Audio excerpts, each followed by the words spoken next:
shopping is statistically the most dangerous year in your entire life. And how many out of how many? 60% of all teenagers will crash in their first 12 months of driving. I feel like there was so much that you and I worked on together when you were still Oh, with the CHP. the media was for me, it was my best friend. I know that if I needed to get information out, I could call certain people, and you were one of them, and I could just say, "Hey, we need to get this out," and you put me on right away.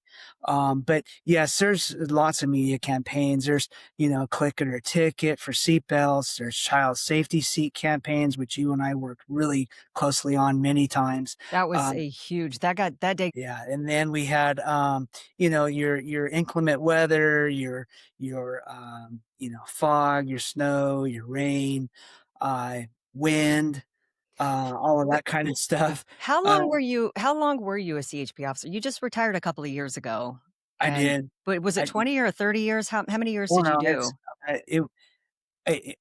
I did 28.8 years. So, Hmm. and it actually, and the reason why I left at 28.8 was because I never called in a day of sick my entire life. And if I stayed any longer, I would be giving back all of my sick leave for free. So I decided to go ahead. I love my job. I could not believe I got paid to do it, but there comes a point when you're paying to go to work that you need to close the book and move on to the next chapter. What was it like 28.8 years? I bet a lot changed over the years. What was it like being a CHP officer when you first started through the years? And by the time you retired, were there many changes in not Oh, only, life in general, but how people act on the road? Because in large part, I just want to introduce you, to the world that may not know you already because you're awesome. And you're the best PIO. He was the PIO to the PIOs. Like he was the guy that went up to Sacramento and taught the other public information officers in different divisions like how to do it. Like it's a whole thing. I So, did. I did mentor several CHP PIOs and PIOs for other agencies as well. But when I oh, promoted in 2018, I went up to our Central Division headquarters, and I was a PIO sergeant. I was in charge. I worked directly for the chief, and I oh, that's what it is. Okay, gotcha, gotcha. and I coordinated and mentored and trained all of the PIOs from in the Central Valley, from Bakersfield all the way up to just south of Sacramento. And then the last couple of years of my career, I came back down to San Diego and finished off my career doing the same job as the PIO sergeant in Border Division, which was San Diego County, Imperial County, Orange County, and Riverside County. What was it like being Basically from Los Angeles to Mexico. what was it like being a CHP officer? Chrissy, I loved it. I had such a passion for it, but it's something I wanted to do my whole life. Growing up, Ponch and John were my heroes. I've seen every episode of Chips, and I used to ride my bicycle around, pretend like I was chasing bad guys. I knew I wanted to be a police officer. And when I was in high school, my father came to me and says, I know this is what you want to do, but there's really only one agency I want you to apply for, and that's the California Highway Patrol. I said, Dad, you're a deputy. And he was. He was the deputy sheriff for San Diego County. And I said, why are you so insistent about the Highway Patrol? Now, my mom worked for the Highway Patrol. She was not an officer or a uniform member. She was a civilian member of the Highway Patrol. But he said, son, there's two types of law enforcement.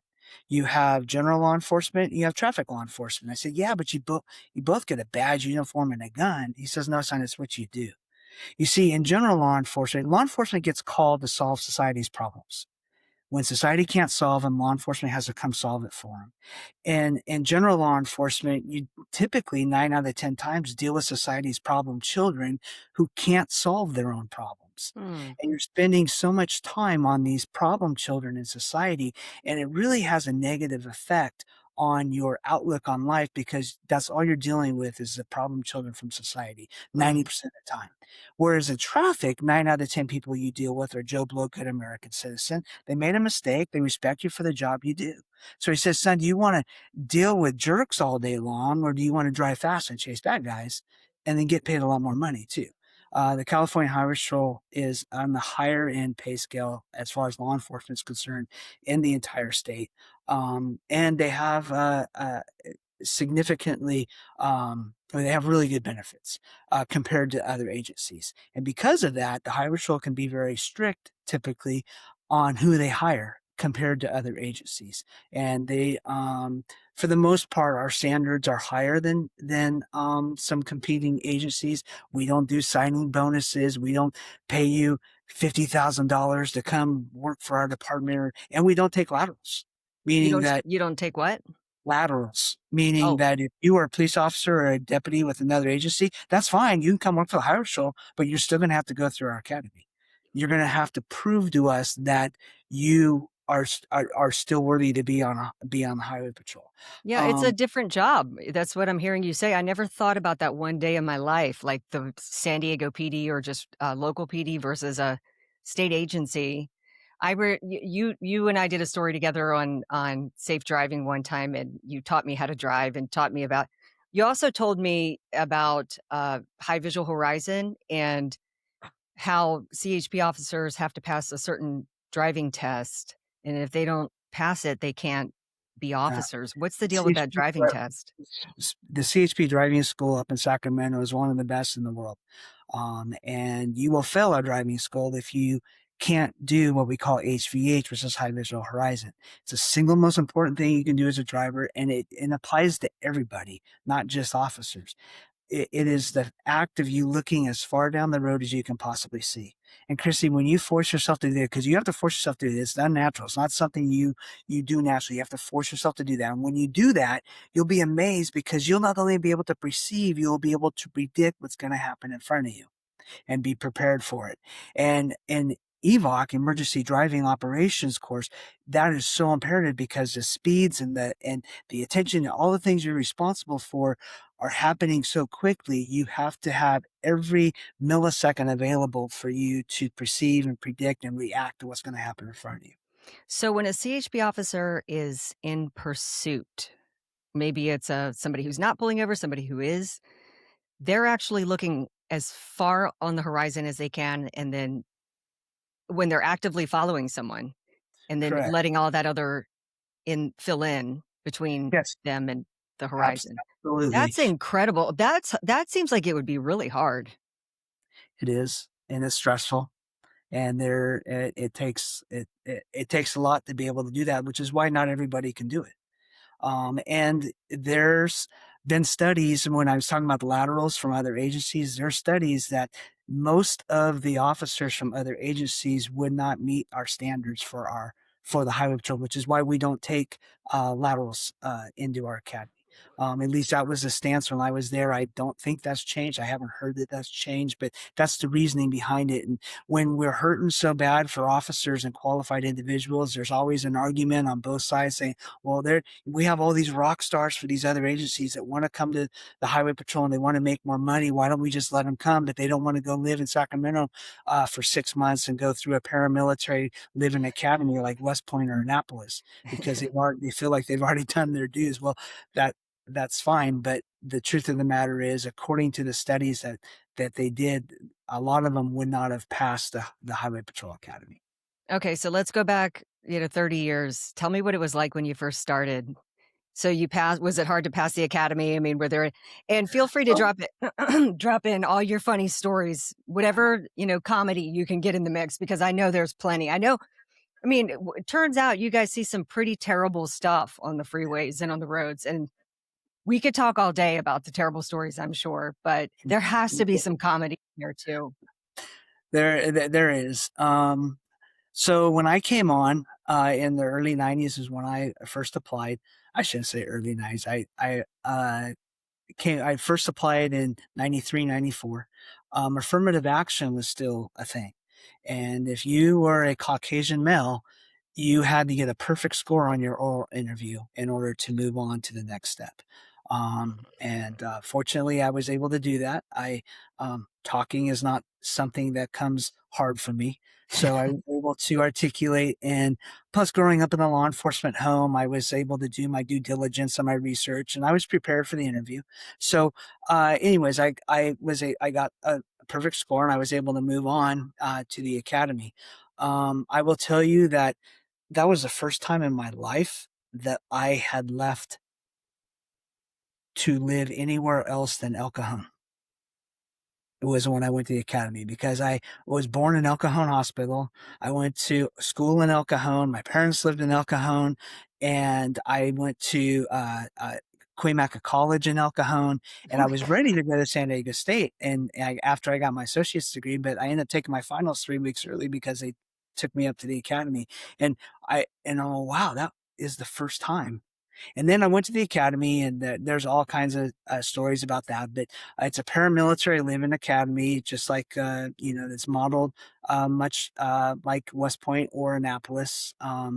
You get up at the before the sun, you do your PT, you do your academics, we have a standard for our our posts, our peace officer standard training. We have our standard as far as the minimum that you can score on your test. If you get below that, you're restricted that weekend. You can't go home. You have to Oh, take a sick. dang. What is that, in the Naval Academy? Yeah, that's what I'm saying. It's paramilitary, pretty much just like that. And if you're restricted, you have to take a similar test covering the same topic. And if you don't meet the standard that second time, they don't care if it's your first week or your last week. You're cut loose. You're let go.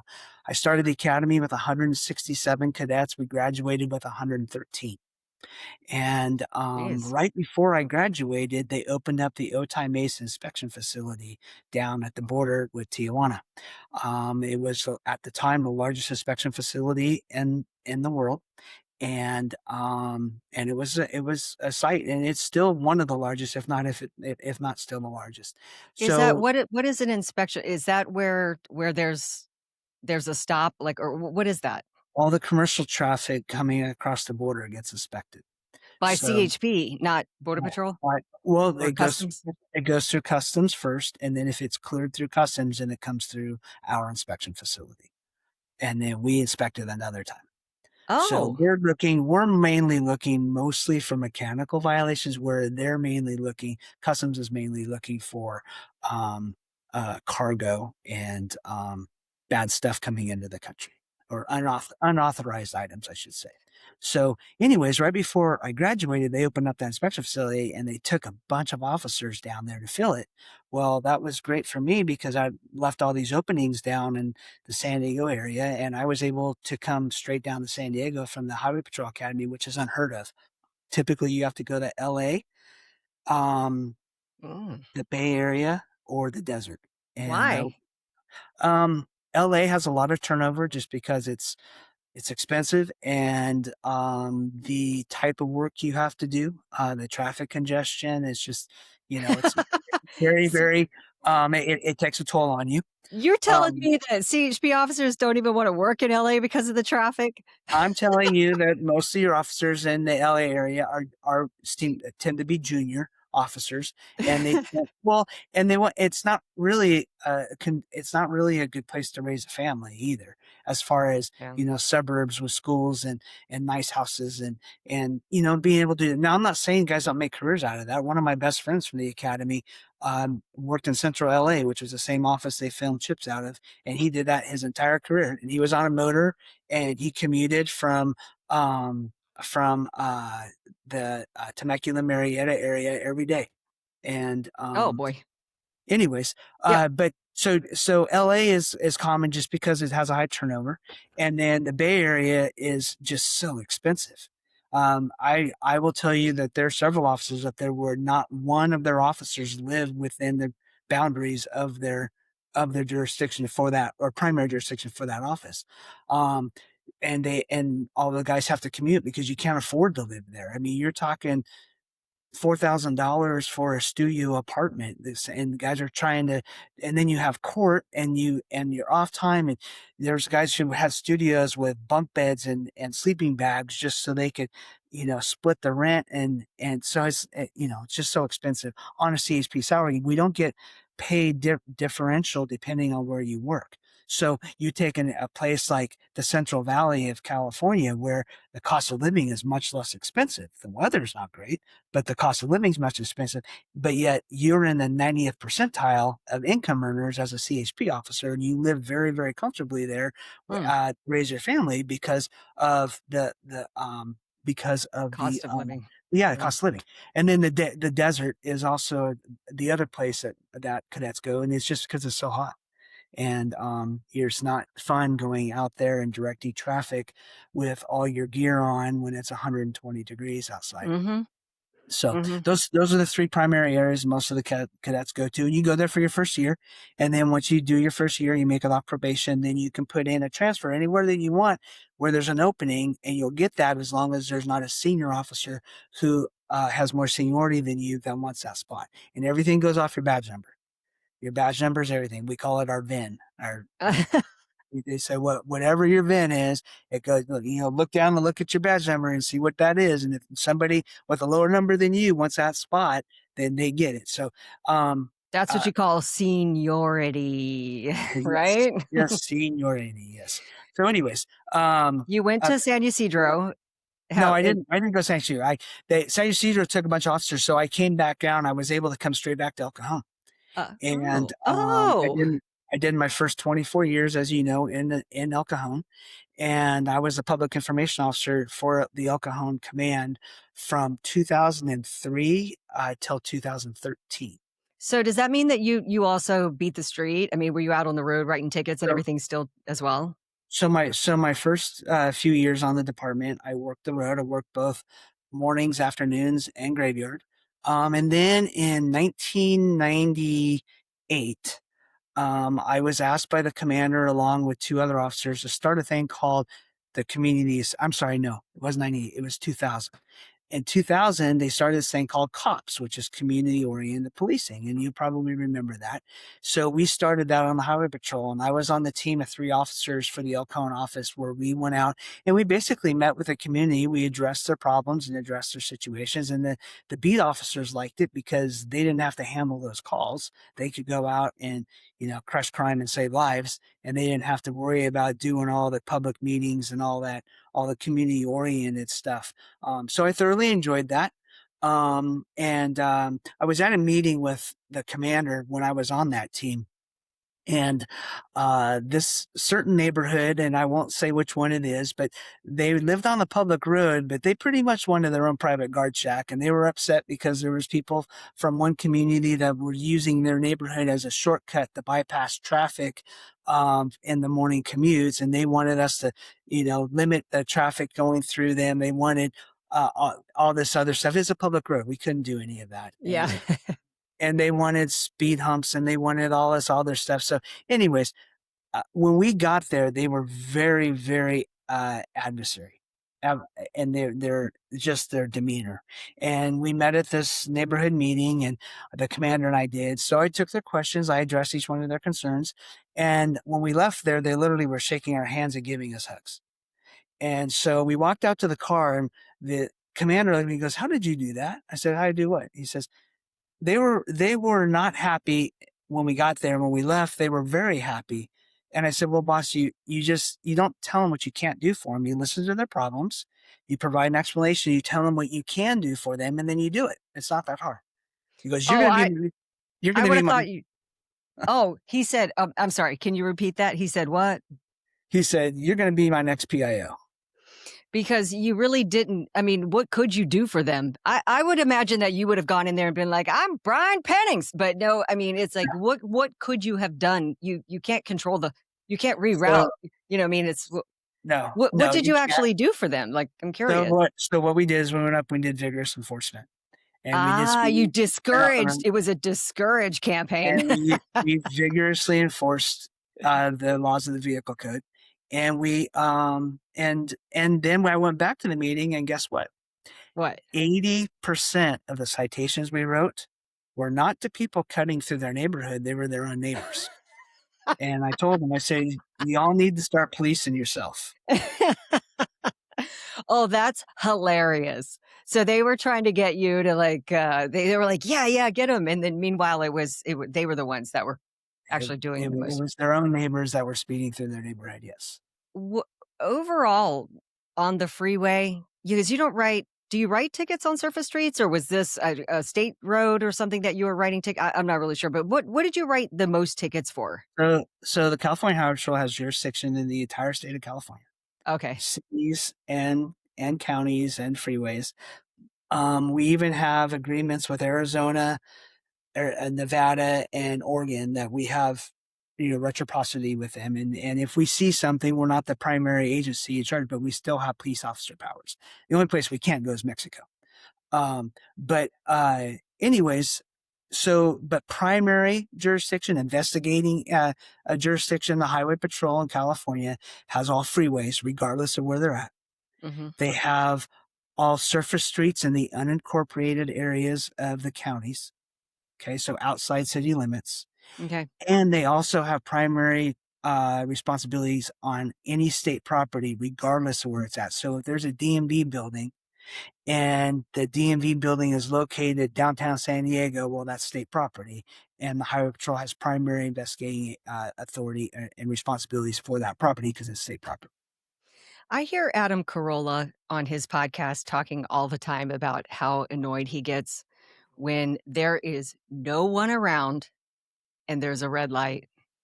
And he, I believe, if I'm hearing him correctly, believes that you should stop, ensure that nobody else is coming. And if nobody, you can't see anybody for miles. Maybe you are in the desert or whatever, but it's a traffic light.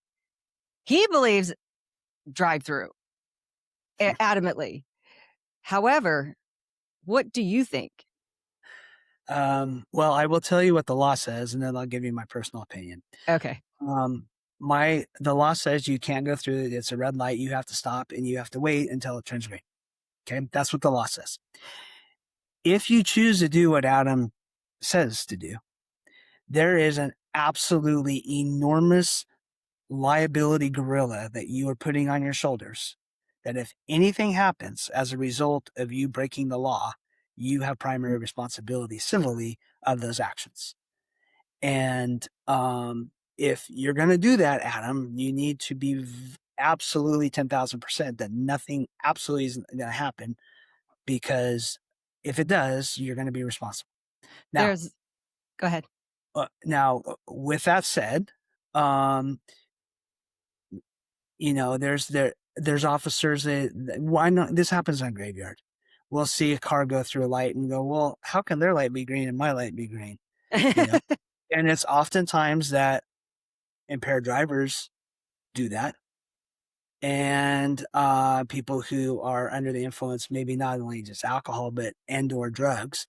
Um, I have no problem making that stop. And then if they're not under the influence and they told me, hey, gave me an explanation like Adam, I would use my discretion of whether or not to issue a citation for that. But sometimes there's, like, for instance, no turn on red. Well, it's no turn on red because you You can't can't see. see. You can't see oncoming traffic. Yeah. And if you decide, oh, well, nobody's coming, well, nobody's coming because you can't see.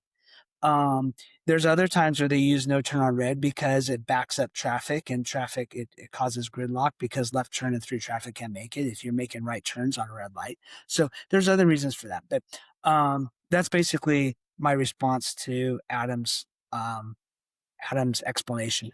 Yeah, I probably could have or should have if I wasn't planning on asking you that question, but it just occurred to me I would have probably done better if I had just had it quoted or had the soundbite or something along those lines. But it just popped into my I'm like, I wonder what Brian would say about that. But Well, it's just, there's I'll give you a better example. Let's say there's a large semi truck who's in front of you and you're on the road, and they're turning and they're stopping to make a turn. Okay. And let's say it's a right hand turn and they've got a real heavy load and they're going really slow and you're really impatient and you want to pass around them. Okay. well Well, that's you go and it causes you to go into oncoming traffic to go around them, but you're impatient. Well, by doing that, you now have a massive responsibility to make sure there's absolutely positively no chance of anybody else coming the other direction. And I can't tell you how many crashes I've taken where people have seen the truck from the other direction and go, well, they're making a right turn in this parking lot. I'm going to go around them so they have a better, and I'm going to make a left turn coming out of the parking lot. And now you got a guy passing the wrong way because they're impatient. And it all has to do with vision. So the guy who's going over the double yellow line because he's impatient because the truck is making a right turn in the parking lot is is going to be at fault and is going to take the brunt of the responsibility for that collision. And the same thing if that, let's say there's a vehicle making a left turn and is blocking the lane and is yielding non-coming traffic, and you decide you want to pass that car on using the right shoulder and go around them. If that line's a solid white line, you can't go around them. And if you do and something happens, it's going to be your responsibility financially, because they might be yielding to somebody else who likes to make a left turn into a driveway or something. So anyways, when you choose to do that, my point is that you have a massive liability that you are now taking upon your shoulders and responsibility for those actions. There's a term I use, failure to imagine. Mhm. And it's one of those things, it's like just my failure to imagine all the things that could go wrong and go sideways doesn't mean a bunch of stuff can't go wrong and go sideways. Just because I failed to imagine how much could happen or what Yeah. situation or scenario could be doesn't mean it won't happen. So that's what Well, I and was remind. especially growing up being where I grew up and you live. I mean, California is one of the most litigious states in the country. And you can read study after study that shows how the majority of the civil liability cases that usually occur in that part of the country. And it's massive, as far as insurance costs, and it gets offset by the consumer to pay those things. So anyways, when we taught the teenage driving stuff, when the teenagers, their first year driving, statistically the most dangerous year in their life, and 6 out of 10 teenagers will crash in their first 12 months of driving. Wait, what? The first 12 months of driving is statistically the most dangerous year in your entire life. And how many out of how many? 60% of all teenagers will crash in their first 12 months of driving. And when I I'm tell taken I'm taken aback. yes. So we started this program back in '05 when it was called Start Smart. And we would go around to the high schools and we would teach this class to all the teenagers. And in the East County, when I was there, Grossmont Unified School District made it mandatory. You could not get a parking permit unless you went to this class.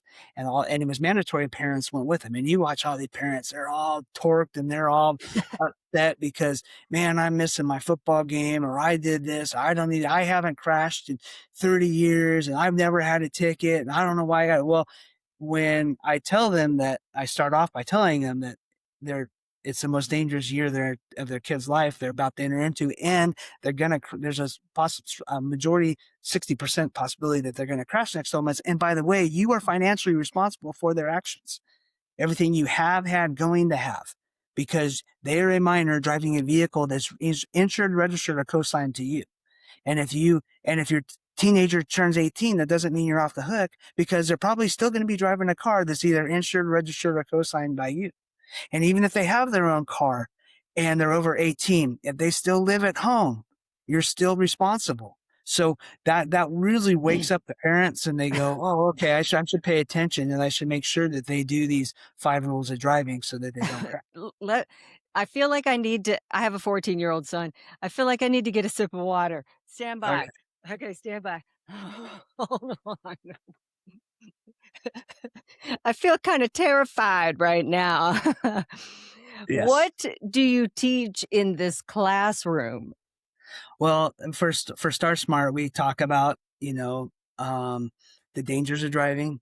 We talk about distracted driving. We talk about DUI. We talk about zero tolerance for alcohol and drugs. We talk about the effects of that. We talk about the importance of seatbelts, the dynamics of a crash, what happens in the collision. Why do we do this? We don't make this stuff up. We don't do it just because we want to be jerks. There's a reason why we do all this stuff, and there's a reason why we need to do it. We talk about,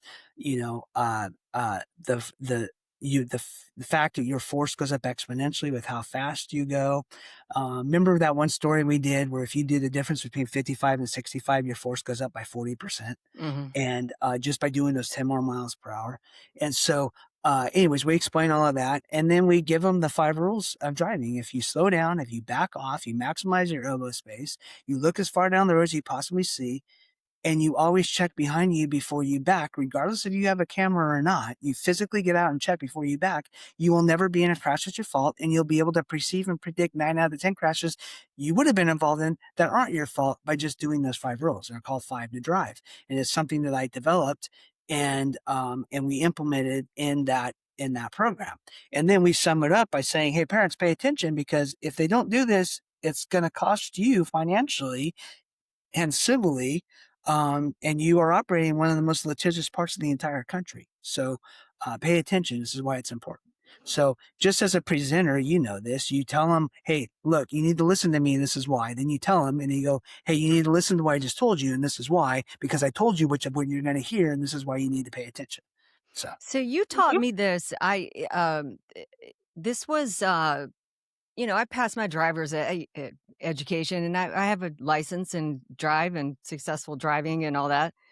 And I didn't realize it. The way that you just said it so effortlessly is like it didn't occur to me certain things. Like, can you just go over those 5 things again really quickly? Like okay, just for the viewers and the, listeners. the, the rules that I call 5 to Drive is number one is speed.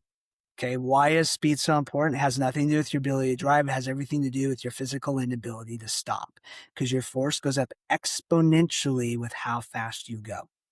Okay.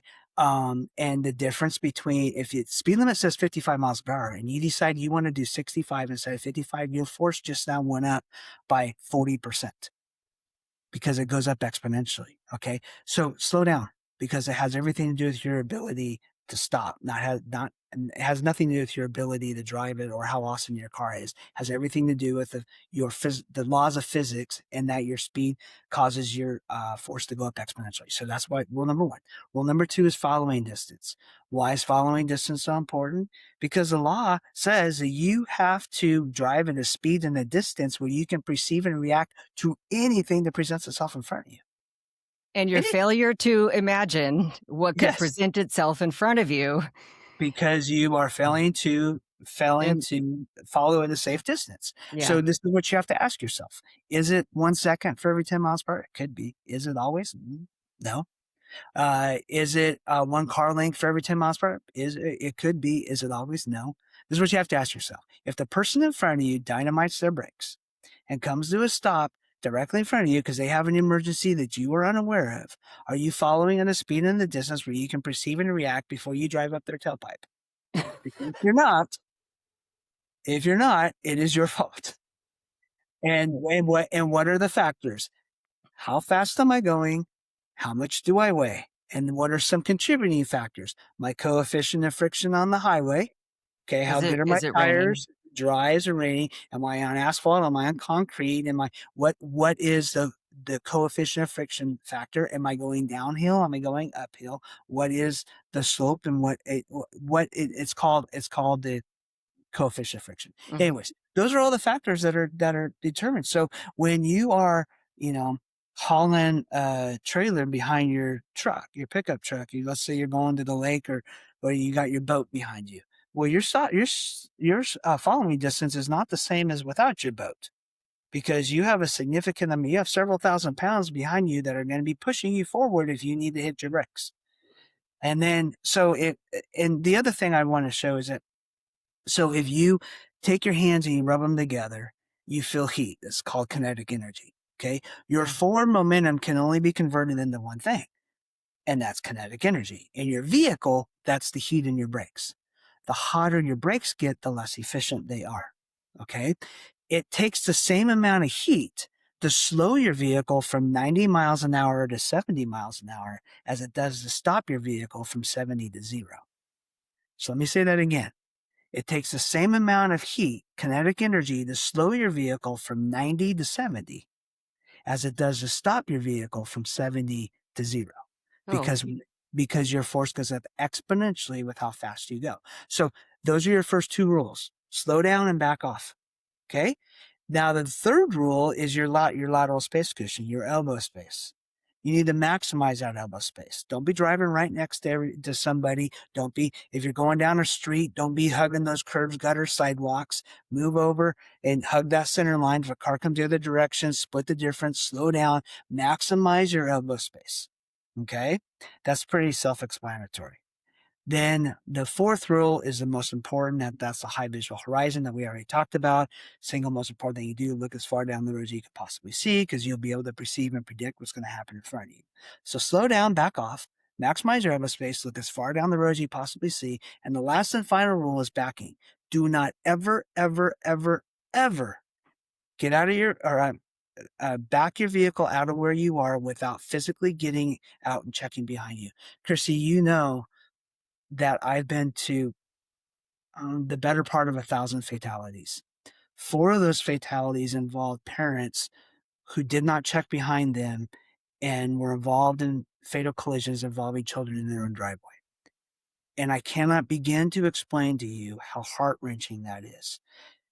Do not ever back out of where you are without physically getting out and checking behind you first. Now, you know that I now have turned on a chapter and I'm now working in the private corporate sector in charge of a massive fleet of vehicles. And I'm the director of fleet and safety for a very large company.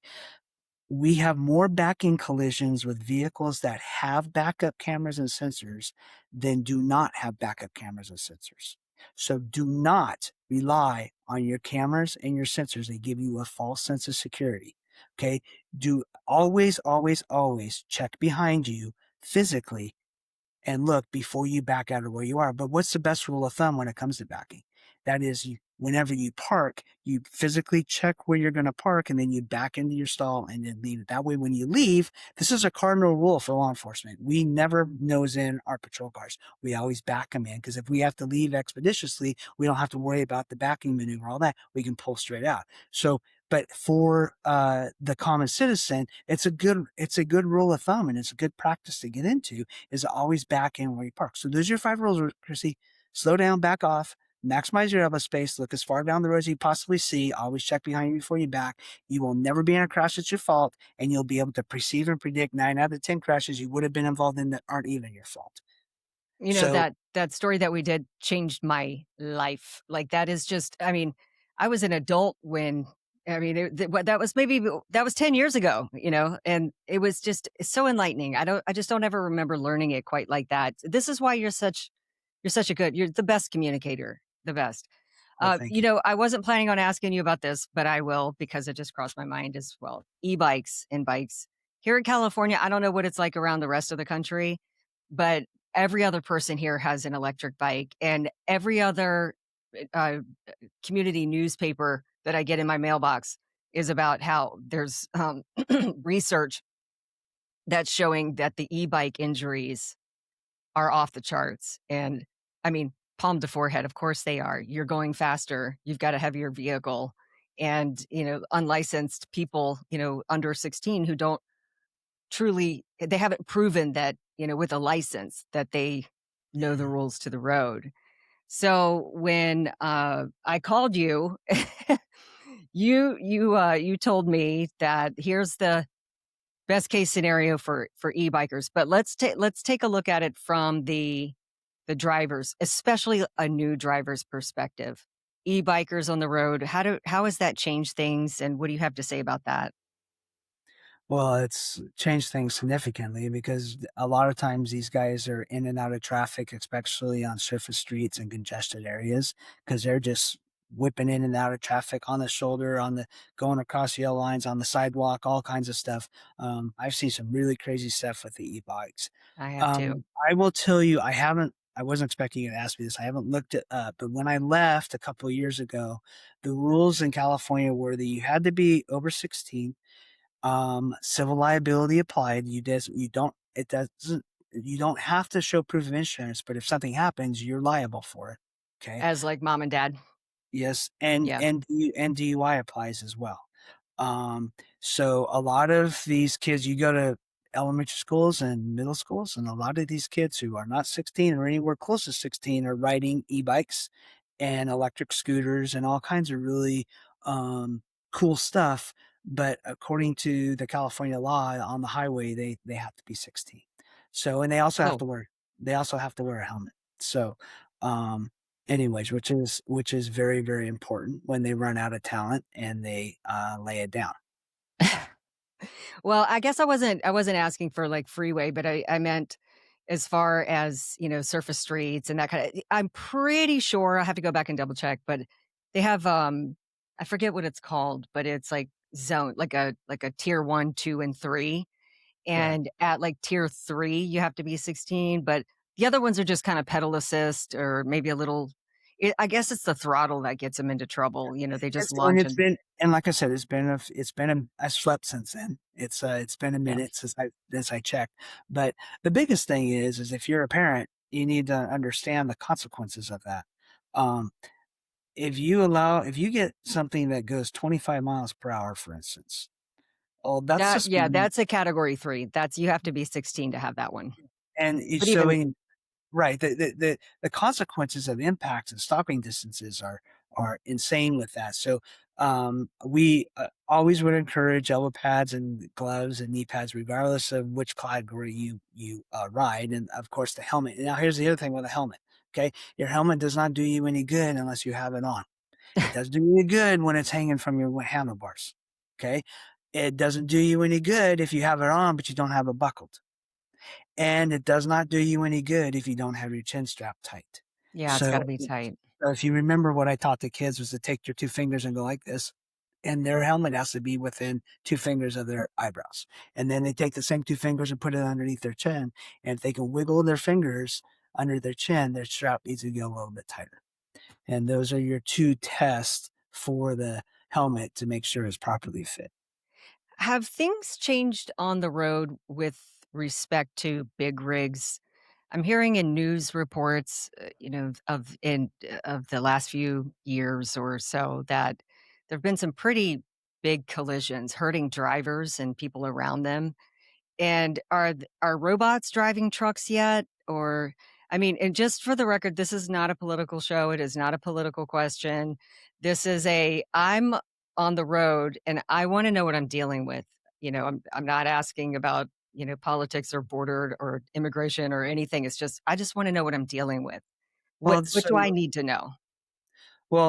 you gotta remember, first of all, you need I'm gonna preface this by saying that it's very easy to get frustrated with truck drivers and large vehicles, especially when you're on a two-lane freeway and they're impeding you and you think that you should be able to go around them or faster and they're wanting to pass. Let's say you have a vehicle that's doing 58 and this other truck wants to do 59 and it takes them 5 miles to get around them and all that other stuff. That becomes frustrating. But you need to understand and remember something. Every single thing you can see with your eyes. If you look around, the clothes on your back, the shoes on your feet, the pictures on your wall, the roof over your head, every single thing that you can see was transported in some way, shape, or form by a truck. Okay, our society would cease to exist the way we know it without the trucking industry. Okay, they are absolutely an extremely important, vital pipeline for our society and how we operate. Okay, so with that said, in California, there's a speed limit for those trucks, and it's 55 miles per hour. Oh, Okay, they can't do 65 like all the rest of the cars any or 70? combination vehicle in the state of California, their maximum speed limit is 55. And Mm. the reason why that isn't because of their ability to drive. It isn't because of how awesome their truck is. It has everything to do with how much they weigh and how long it takes them to stop. Mm. Decide to go 65 instead of 55, their stopping distance now just went up by 40%. So, uh, so with that in mind, keep that with the understanding. Now, and the other thing is in California, they have to maintain the right hand lane. If it is a 2-lane freeway, okay, let's say it's freeway with 2 lanes, they have to be in the number 2 lane. The number one's always the fast lane. So it has to be that being the slow lane. The only time they can be in the number 1 lane is if they are passing another vehicle but their speed limit is 55, so they got to be doing less than 55 in order for them to legally pass. Okay. Then let's say there's 3 lanes. So you have the number 1 lane, which is fast lane, and then you have number 2 in the middle lane, number 3 is a slow lane. They have to be in the number 3 lane. The only time that they could be in the number 2 lane is if they're passing a slower moving vehicle, but under no circumstance can they be in the number 1. Okay. And then let's say we have a 4 lane or more freeway. Okay. If you have 4 lanes or more, then the commercial vehicles or combination vehicles, I say, any vehicle towing a trailer, they can be in the 2 rightmost lanes and they can cruise in those 2 lanes either or, but they cannot be out of either one of those lanes, even if they're passing. Really? Yes. That And I see that all the time. if you get an out of lane citation, that is huge. Is it? It's huge. It is a pretty hefty fine, and I believe it's a mandatory appearance. I know if you write them over, if I remember correctly, if you write them a citation number 75, I think it's a mandatory court appearance as well. So how do So, I safely drive around big rigs these days? Are robots driving the trucks now, or what's do you well, I just read an article. Actually, I think it was last week or the week before, where they just did Frito-Lay did the first autonomous delivery in Texas from the Houston plant, and it was successful. And I'll say this about autonomous driving. Okay, um, the computer does over 10,000 sensory readings a second. Okay, they do so much more safety checks every second than we can humanly possibly do. Okay, Hmm. so mechanically, it is extremely safe. Okay. And the other thing too is they don't get tired. There's no fatigue. There's no distractions. And the autonomous vehicles are statistically much safer than the human powered vehicles. Okay. Uh, but with that in mind, there are a few glitches. There's construction zones. There's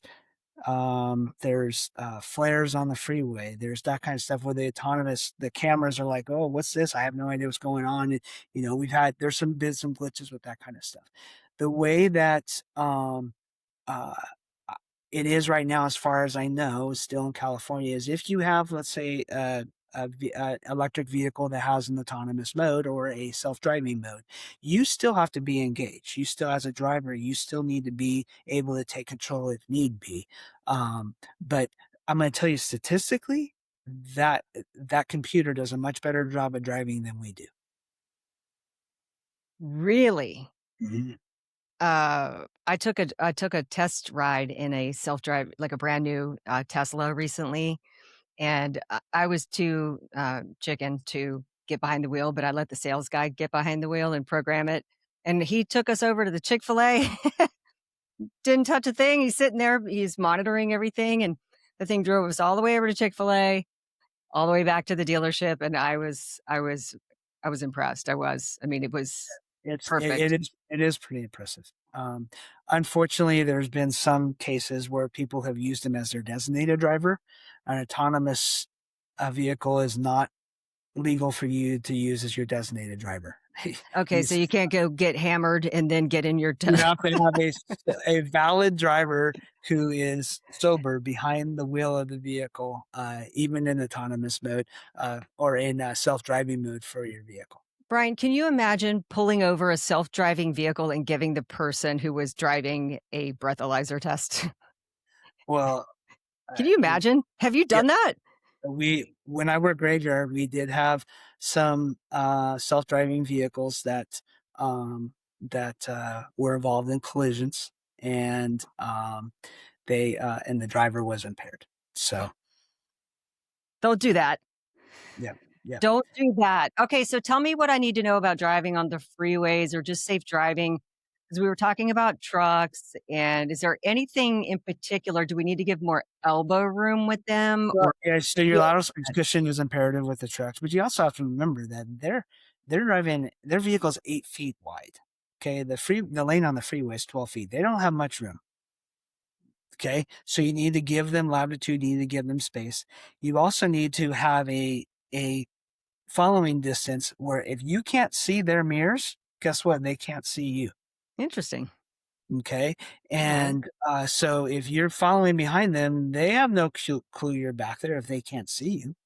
Okay. So the other thing too, I mean, I what always used to make me upset is if I got a chip in my windshield or a rock chip in my paint by following me too closely to them and that kind of stuff. Um, and just so you know, it's not the vehicles don't shoot these rocks or these pebbles or this debris back at your car. What they do is they flip it up into the air and then you hit it at 70 miles per hour. That's what causes the damage. So it doesn't get shot back at you. It's you coming behind it at that speed as it gets flipped up in the air. Mm-hmm. So anyways, so give them your elbow space. Make sure that you have eye contact with them in their mirrors so that they know that you're there, and don't be driving next to them because unless you absolutely have to. Because if something happens and they need to get over or they need to take evasive action, you don't want to be in their way. Gotcha. It's called the lug nut rule, Chrissy. He who has the most lug nuts wins. I've heard you say that before. So the heavier vehicle wins because you need more lug nuts the more LBs you got. That's right. Um, Most memorable moment in your 28.8 years, or funniest moment, or most cherished, or most proud, the thing that you look back and say, wow, it really made a difference there, or that turned out, that turned out great. Glad I was able to help, or you know what I mean? I've had several instances in my career that I've been in the right place at the right time and been able to, you know, intervene and potentially save someone's life. I, you might remember my at my retirement party, I talked about the last year of my career. I had three very profound situations happen to me. One of them, I was in a restaurant in San Diego with some of my public affairs officers and we were just having a quick lunch together. And the owner came over to me and he said, "Are you Brian Pennings?" I said, "Yes, sir." And he says, "I want you to know," and he called his wife over and he called his son over. And he goes, I want to tell you something. And I'm all, some officer safety thing comes up. Okay, well, what's going on here? What are we doing? And he says, you did an every 15-minute program at my son's high school. It happened to be Valhalla High School.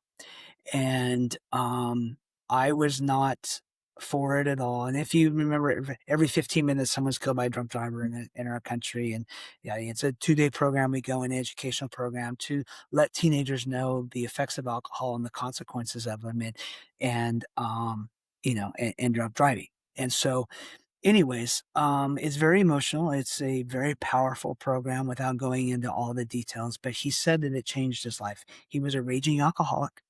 He was on the verge of losing his marriage, his business, and his family. And because of the program, he rededicated his life to the Lord, and he straightened his life out, and his business has never been better. His kids now work for him and his wife and their business, and they're flourishing. And the pivot point was the every 15-minute program. So that made me very proud that I was in the right spot at the right time, and I was able to be used by educating these young men and women, these that are very impressionable. But little did I know that one of the biggest benefiters of that entire program was going to be one of the dads. So that was, Interesting. and then there was another one. We were at the CIF basketball finals, That's and Challenged Athletes Foundation. Wait, CIF? What is CIF? California is something, whatever. It's the federation of the athletes. It's whatever the high school competitions are Oh, okay. in California. So they call it CIF, and I don't know what it's called. I don't know what it stands for, Chrissy. I grew up with it. I competed it in my whole life, but I'm sorry, I don't remember what it stands for. But anyways, we were at the the finals for high school basketball. And I believe it was Cathedral High School in San Diego. We had a booth set up there and we were, talking to the teenagers and we were giving out all kinds of trinkets and, answering questions and just being a positive community influence. And this guy came up to me and he says, "Can I talk to you for a second?" And I said, "Sure." And he was probably in his mid-30s. He goes, "I want you to know, Brian Pennings, that I absolutely hated your guts." So, really? Hello. "Oh, really?" He says, "Yes." He Me? he says, "Do you remember the name?" And he told me his name. And I said, I not off the bat, but it does kinda ring a bell." He says, "When I was 16 years old, you wrote me for speeding 3 times and a stop sign 1 time. You wrote me 4 tickets in the first 6 months of my driving. By the time I went to court for my first ticket, I had 3 others stacked up, and the judge took my license, and I hated you. My dad was ready to kill me, and I blamed you for that." And I said, "Now I remember." I remember him. I remember issuing the citations to him. And he told me, "I wanna thank your and give you a hug and shake your hand. I wanna thank you because of what you did for me, you potentially saved my life, and now you've made me a better father for my teenagers." I'm all, "Wow, Wow. wow." And everybody around here knows who you are because you've been on TV so much. I mean, you practically had your own show. You're still appearing on our shows here. But Right, that's and huge, Brian. I mean, what a im like, aha moment. Like, wow, it really made a difference in this fa and all these then people's there lives. was one more, Chrissy, and then I'll end with this, but I was at a, Halloween festival at the elementary school. And this lady came up to me and she recognized me. She says, "Can I give you a hug?" I said, "Sure." And then she brought her parents over and her parents saw me and just started sobbing. I'm all, "What's going on here?" Oh, And I no. didn't, and I apologize. I didn't recognize them. But apparently in the early 2000s on Highway 67, I was the first one on scene where her sister was involved in a head on collision with a drunk driver. Oh, no. And I stabilized her sister and I stayed with her sister. And unfortunately, she didn't make it.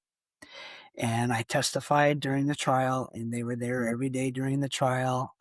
And the person who who was drunk and caused the collision was sentenced to prison.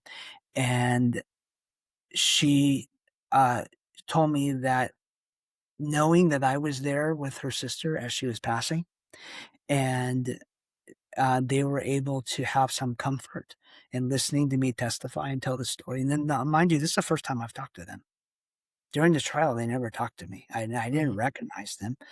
But they thanked me, and then they said every time they saw me talking on whether it be on your station with Rules of the Road or with, when I was up north, I did a thing called, with ABC called, Know the Road.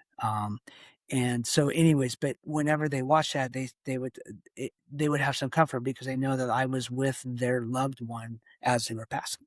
And so that all happened. Those 3 things happened all within the last 12 months of me retiring, and it was kinda like, wow, okay, I was able to take a deep breath and go, "Okay, this, you come home at night, look yourself in the mirror and go, 'Yeah, I made a difference.'" Yeah, it was and it's almost like the I don't know the word that I'm looking for, but it was like, the universe's way of saying, "It is time to wrap it up. Great job. Here's, some moments to reflect on. I'm gonna present you with those moments to reflect and time to move on. You picked up and moved to Tennessee, and I would like to live in your neighborhood as well." You're welcome. There's still some houses for sale. Do you know what, Brian? I left Fox 5 in April, and I started to be a full-time mom, but Mhm. also to start a media company in my time, not my son's time, which is I was doing morning shows for 30 years. I just laugh when I say that. I'm never gonna do that to myself again. But it costs like $800 just to get a small business license. It Wow. is and I'm about 99% sure it's, like, every year. Anyway, I'll probably take that out of this part. Well, that's a conversation for another day. But, Brian, thank you for being you, and, thank you for, teaching us all the safety tips that we need to know to drive safely on the road because, I mean, 6 out of 10 first-year drivers will get into a crash. That's insane, I had no idea. We'll get into the crash the first 12 months of driving. That's crazy. All right, Brian, I'm gonna hit stop on the recording. Thank you so much for your time, but don't hang up. I'm gonna hit stop, but don't hang up, okay? All right, stand by.